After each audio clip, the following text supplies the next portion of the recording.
Well, hi, it's Jennifer and welcome to my channel. I'm so glad you come by. In today's video, I wanted to jump on here really quick and give an update to some ID content claims that I had on my channel. And I have a video in this series, which is where this video will be, called How I'm Starting a YouTube Channel in Midlife with No Experience. It's how I finally launched my channel, got the courage to get in front of the camera, and I started this playlist right at the beginning, and I continue to add to it as I go along. I am just a very, average growing, slow growing ish YouTube content creator here. I'm at about 4 months old. And when I began this journey, I did not know what on earth I was doing at all. So I figured I would continue to add to the series with any discoveries, any situations I'm going through. I just did a video on dealing with overwhelm or avoiding overwhelm. It was something that I was experiencing. I've been doing monthly check-ins and things of that nature, but I have a video in this series where I titled it, I Got Copyright ID Claims. And it wasn't the first time that I had received a content claim, although these claims were something completely different. The very first time that I got an ID claim was right in the beginning of I launched my channel by stepping into a 30-day, 30 video challenge. And I did it all under this umbrella of how I'm starting a YouTube channel. I was attempting to vlog, and I was at a resort in Girdwood, Alaska, walking around, going to this little area where I made the introduction to my channel. That little video was done at this resort. As I was walking through, I was filming myself going through the doors and everything. I didn't even realize that there was music playing in the background. And of course, when I was editing it, I didn't even pay attention. I didn't think anything of it. Well, that got a copyright ID claim, which at that time I was not even a month old on YouTube. And it scared me because I thought, oh no, I never thought about that. Like, what does that mean? And of course, when you get an ID claim, you can look at the details, see what the music is, who the artist is. You have several options. You can dispute it. But at that time, I didn't know what that meant. I was so afraid to, because of course, obviously I didn't have a license, to use this music. It just picked, the camera picked it up when I was at this resort. Or you can cut out the piece or edit out the music. And at that time, I didn't even have an editing app. So I didn't even know how to do that at all. So I just left it, and I was like, oh no. Well, as time went on, I ended up downloading Splice, which is the app that I use. I only use my Android phone, and it is the app that I use to edit. And it's a wonderful app for editing on a phone. I have found it so easy to use. I really, really like it. Well, also through Splice, you can upload music. They have a whole bunch of loops, and what it is they have a sub-license, which I've now learned, but they have music that you are allowed to use in your content to upload to your platforms. So I did that, and I started making videos uploading music. Well, some of them were fine, but then all of a sudden I started getting copyright ID claims on like every video that I was uploading. And I'm like, why? I don't understand. I'm using the Splice app. The Splice app does not give license info. You know how sometimes, which I eventually ended up trying YouTube Music, I then ended up going to Epidemic Sound. But at that time with Splice, there's not anything on the app where I can download a license or put a link.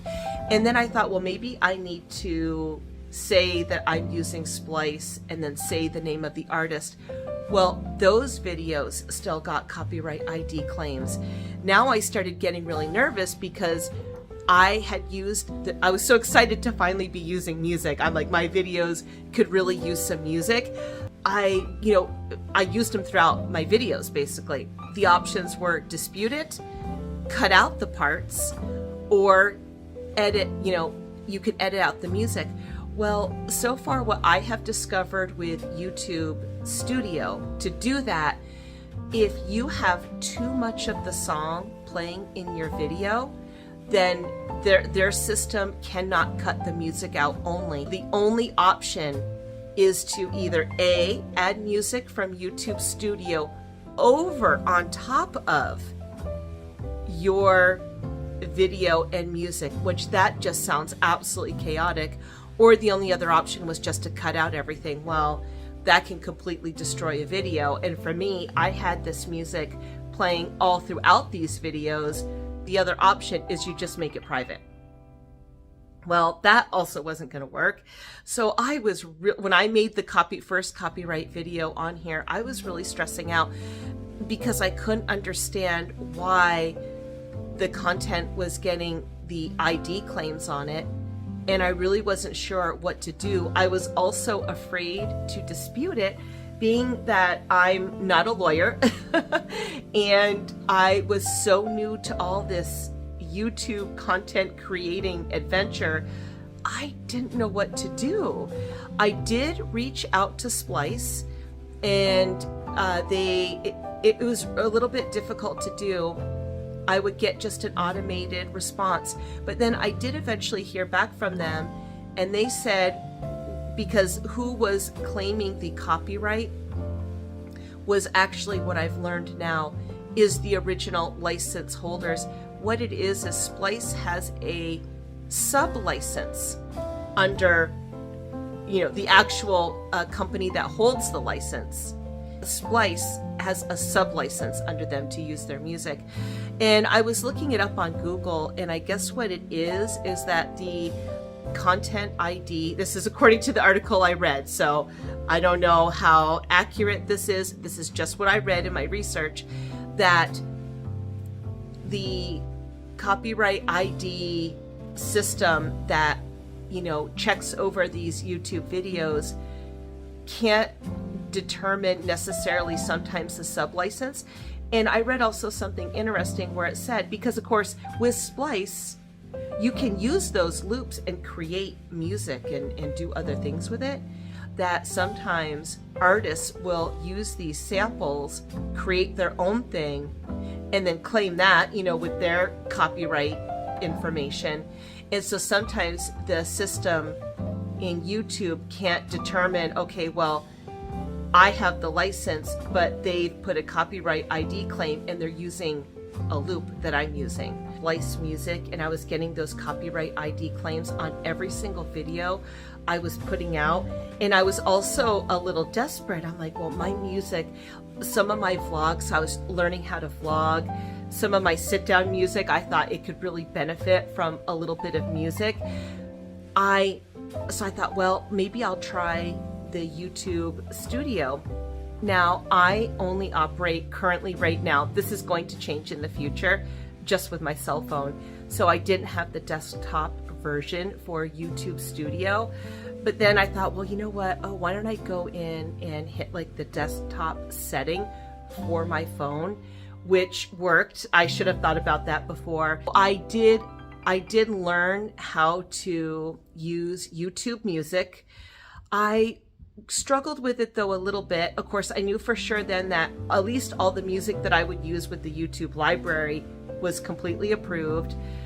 I really couldn't adjust the volume down as low as I would have liked, and it was a little bit limited. It was a little bit harder to use because I was doing it on my phone and not an actual computer. So it's just, everything's a lot smaller, even though I had it in the desktop version. And then so time was going on, I still had all those copyright ID claims on all those videos, but I had now switched over to YouTube Studio. It really wasn't convenient because I would upload my video to Splice, I would get it all edited, then I would have to download it to my phone, to upload it to YouTube, then to get onto YouTube and to do the music. And it was just a lot of steps, but at least after that, the music I was adding, I knew for sure wouldn't get any ID claims. So that was good, but I still had all the ID claims sitting on those other videos, not really quite sure what to do and how to handle it.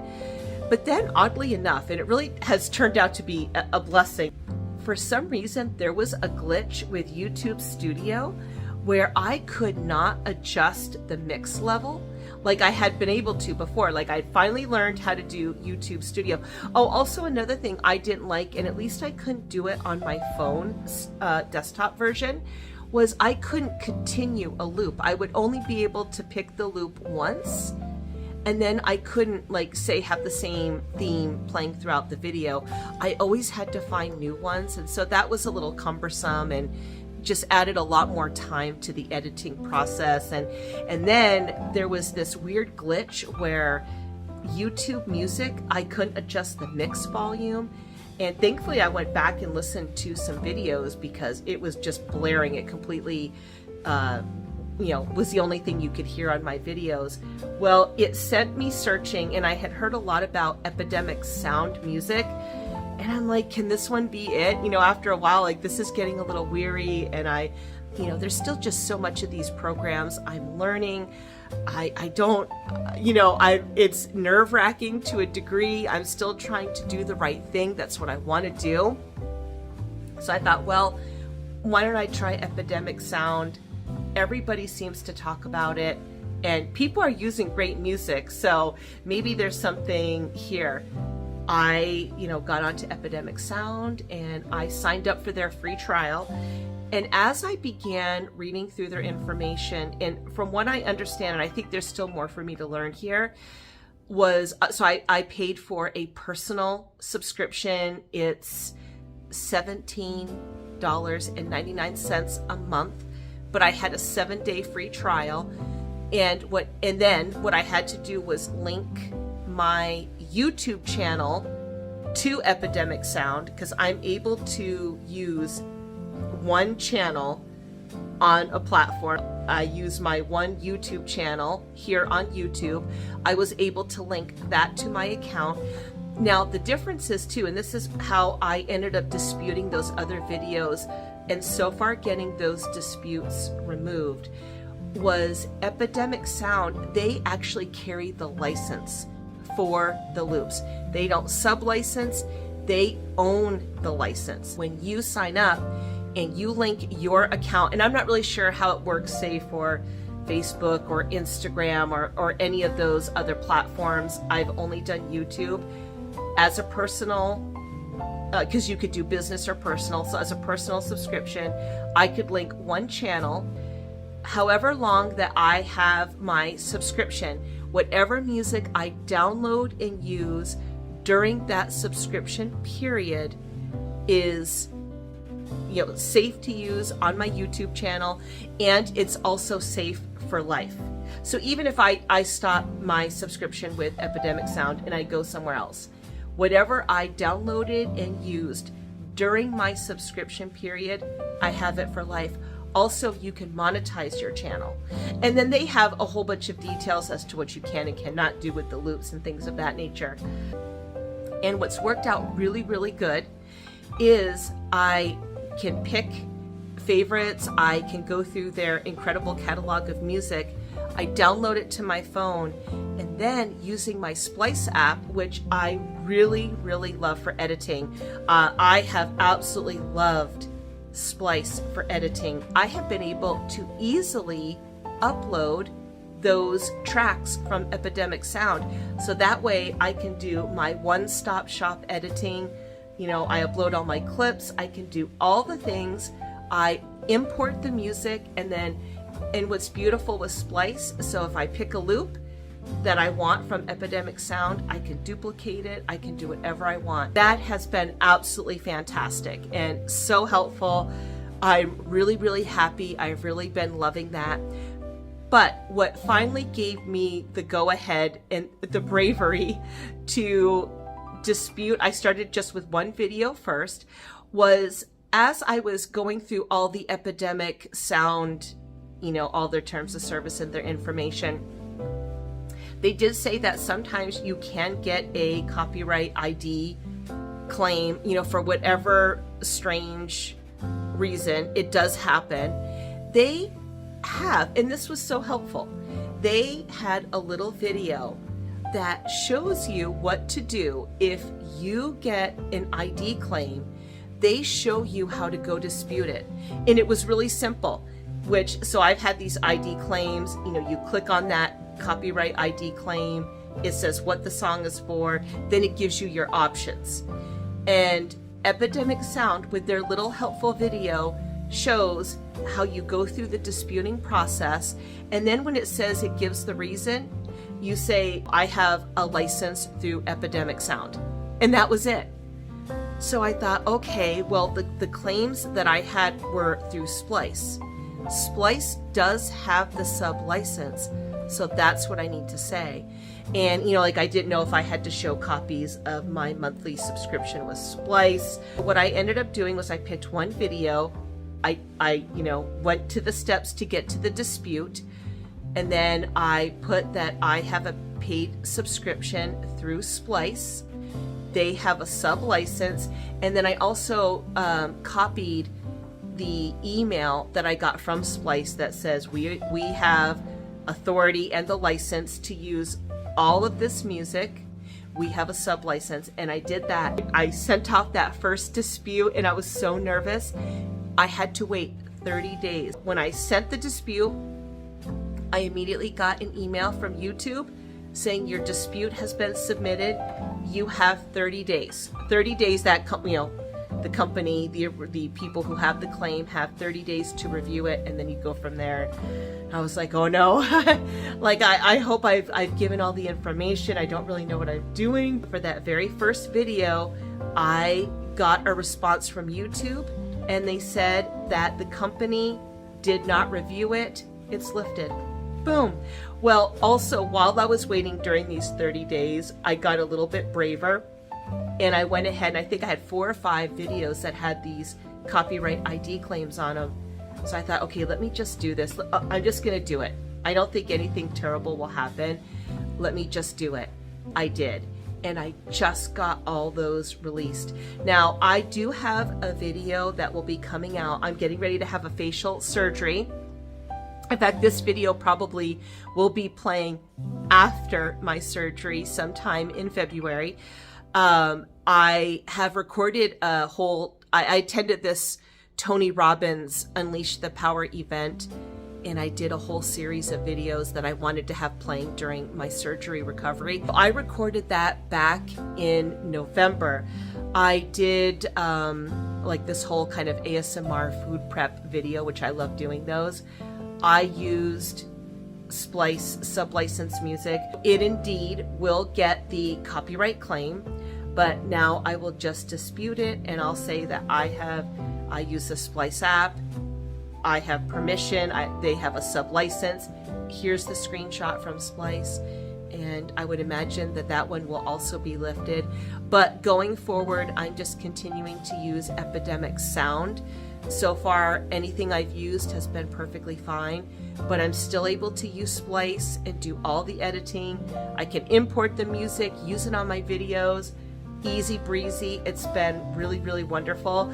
And I was nervous too, because obviously as a new content creator and going forward, I'm not looking to have ID claims on my channel.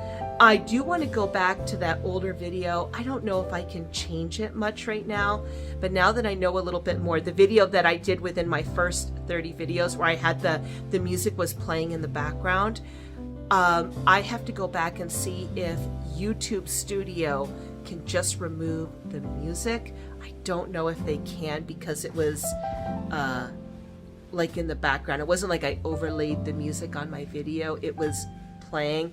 I don't know all the technical side of that, so I don't know if that can happen. But I am going to go and see what I can do with that.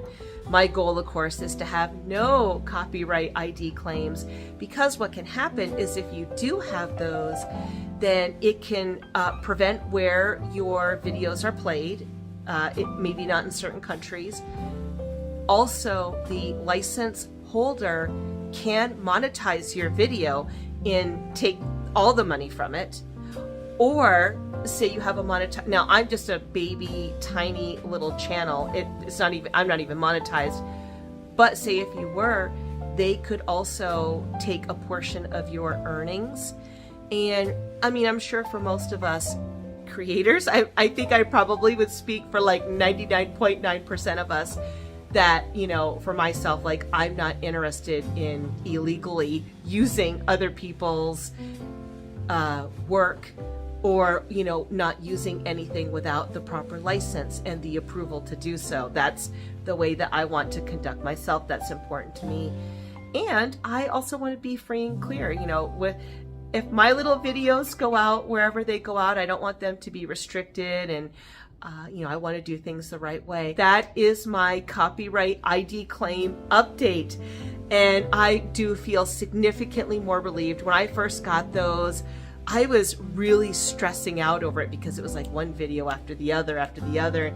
And at first I thought, oh, is it the loop I'm using? Do I need to do different music? Because some things were fine before, but then all of a sudden they weren't. And it was all this thing, and it was a little stressful there at the beginning. I was like, I don't know what's going on, but it seems to be working out. And thanks to that little Epidemic Sound little video on how to do a dispute, then I learned, okay, this is how you do it.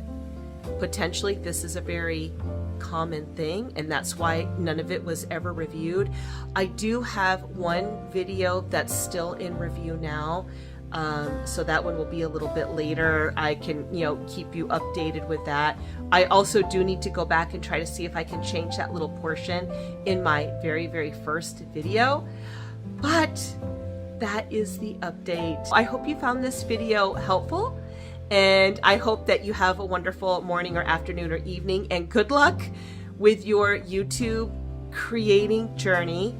I have so far loved Epidemic Sound for music, and I have loved using now Splice with Epidemic Sound paired together.